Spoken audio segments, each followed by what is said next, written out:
Hi, I'm Sam Greenfield, and I want to talk about what the Republican Party is saying about President Obama regarding Israel.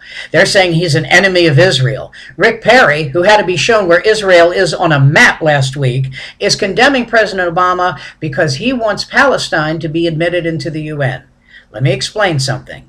Just as there are people who don't want Israel admitted to the UN, there are people, although there are people who don't want Palestine admitted. So let me explain something. Palestine's not going away. It wasn't a country until 40 years ago.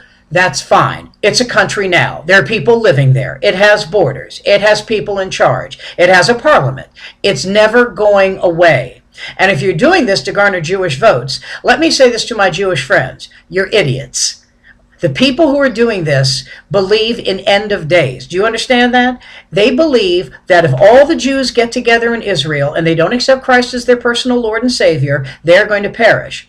A few years ago, Joe Lieberman, the nitwit senator from Connecticut, joined forces with Pat Robertson and Jerry Falwell in a project called Send a Jew Out of Russia to Israel. He thought this was a good idea. He joined in with them. He never studied it. He never had it vetted. Do you know what it was? It was the idea for Pat Robertson and Jerry Falwell was to gather all the Jews humanly possible into Israel, and then when end of days come, and of course they don't know when it's going to come, but when it comes, all these Jews who are Jews are going to perish. Well, Joe Lieberman found this out, and he dropped out. So let me say this again. When a guy who thinks that if you pray to Jesus, a drought is going to end, and then the drought continues and worsens, wants to be president, and you listen to him, you're foolish.